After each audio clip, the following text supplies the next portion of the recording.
A federal judge says the trial for former President Donald Trump will start next May. The former president is charged with illegally retaining hundreds of classified documents from his time at the White House. Claims he strongly denies. Trump is also facing trial in New York on charges of falsifying business records. We go now to Representative Dennis Ross, director of the American Center for Political Leadership at Southeastern University and former congressman from Florida. Representative Ross, great to be with you. As you know, the trial date for former President Trump is set for next May, as we mentioned. What do you make of the timing, and do you think it will help or hurt him? And what comes next? Well, this former president has been incredibly resilient, and he gets a lot of popularity with the more attacks.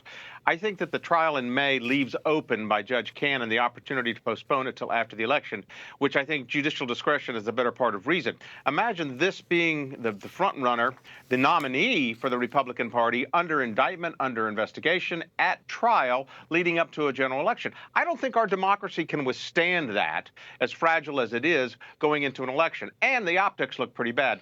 These extenuating circumstances have to be considered by Judge Cannon. And I'm glad they didn't have the trial in December as the prosecution wanted, but having it in May is probably going to do more harm to the fabric of this democracy, of our country, and it may give Trump a boost. Who knows? But I don't think it's going to be the best opportunity to bring people together. I think if he is the presumptive nominee in May or leading up to May, I think the judge ought to consider continuing the trial till after the election, and who knows what's going to happen in that election. Yeah, and as you mentioned, he is also facing the charges in New York as well. Of course, charges he strongly denies.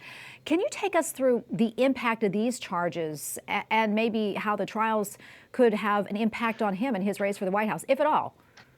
Well, yeah. I mean, first of all, it depletes his resources. I mean, he's got to be constantly raising money to pay for his legal defenses. Those are some serious distractions, too, not only from a financial perspective, but also from a public relations perspective. He has a base of support that is very solid and is always going to be there no matter what happens.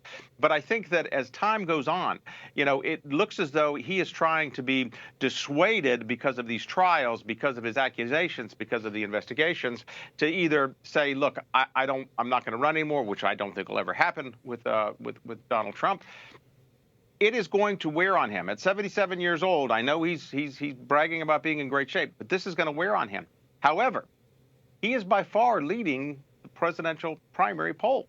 So, maybe all this is helping him out. And the other interesting thing is, let's assume he's convicted in March by this New York court.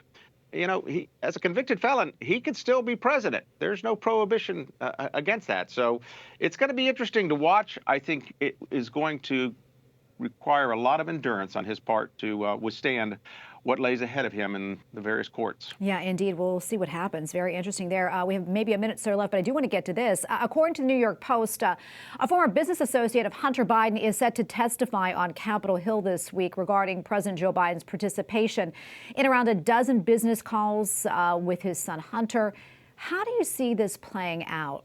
And what do you think will come from it?